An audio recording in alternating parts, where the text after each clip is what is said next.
He's not breathing. No! TriStar Pictures invites you on a journey into the grip of fear.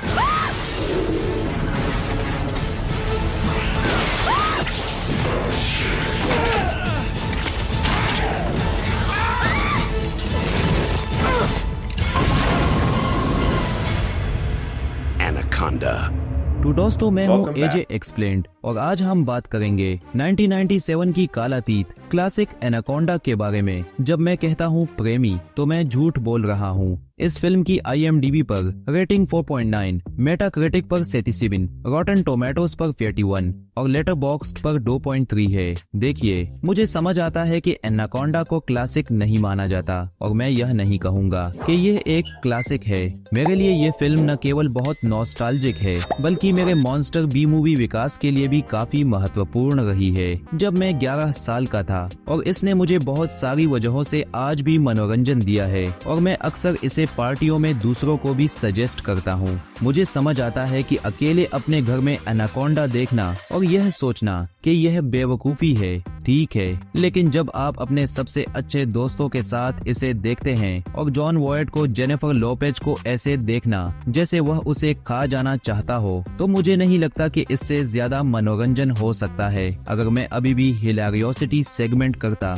तो ये 100% उसमें fit बैठता। वैसे मुझे कहना होगा कि ये एक बुरी फिल्म है। अगर आप मुझे झूठ पकड़ने वाली मशीन से पूछें कि क्या एनाकोंडा एक अच्छी फिल्म है तो मैं कहूँगा नहीं, लेकिन मैं आपको ये भी बता सकता हूँ कि मैंने अपने जीवन में 4-5 बार एनाकोंडा देखी है और हर बार मुझे लगता है कि अच्छा हुआ मैंने यह किया। मैं एनाकोंडा को पसंद करने के कई कारणों को शब्दों में व्यक्त कर सकता हूँ, जैसे इतनी बुरी कि यह अच्छी है या गिल्टी प्लेजर या अन्य ऐसे शब्द जो लोग समझते हैं। लेकिन मैं सिर्फ यह कहूँगा कि मुझे इस फिल्म को देखना पसंद है क्योंकि ये मुझे बहुत मनोरंजन देती है। एनाकोंडा में जो कास्ट है वह अब तक की सबसे बेहतरीन कास्ट में से एक है। इसे सुनिए, Eric Stoltz, Danny Trejo, Owen Wilson, Jon Voight, Ice Cube, Jennifer Lopez, Kari Wuhrer और क्या आप जोनाथन हाइड को भूल सकते हैं जो जुमांजी में वैन पेल्ट थे, टाइटैनिक में ब्रूस, रिची रिच में हर्बर्ट कैडबरी और बिल्कुल मम्मी में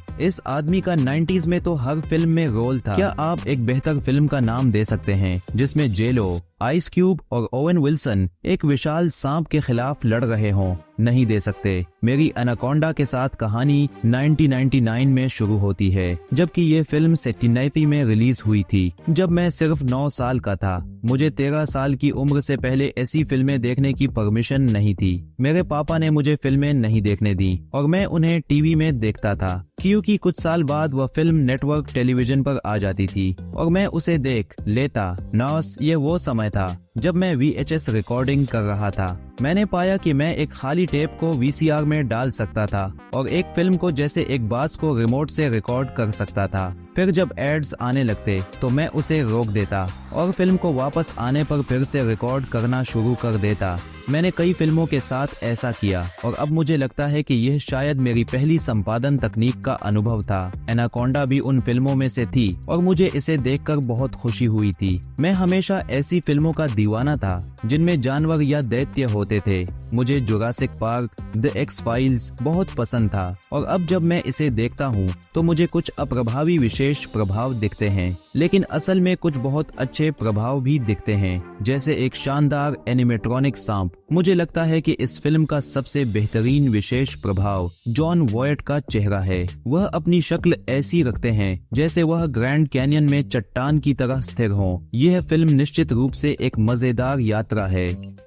तो दोस्तों, अगर आपने अभी तक एनाकोंडा नहीं देखी है तो शायद इसे अकेले देखने से बचें, लेकिन दोस्तों के साथ जरूर देखें और मजा लें। और दोस्तों, अगर कभी आपको लगे कि आपकी जिंदगी में कोई बड़ा खतरा नहीं है तो बस याद रखिए, आपके सामने एक सांप हो सकता है जो अचानक बड़ा हो जाए और जॉन वॉयट जैसी एक अजीब तरह से आकर्षक शख्सियत उस सांप को शिकारी की तरह ट्रीट कर रहा हो। तो अगली बार जब आप अपने घर में अकेले हों और कोई बड़ी मुसीबत नजर आ रही हो बस ये सोचिए, क्या उस सांप के पास जॉन वॉयट जैसा शिकार करने वाला इंसान भी हो सकता है। बस यही है दोस्तों, इस फिल्म से सीखना यही है, जिंदगी में किसी भी मोड़ पर जब डर लगे तो अपने दोस्तों के साथ बैठो और एक अनोखे सांप की कहानी पर हंसी उड़ाओ। जय हिंद।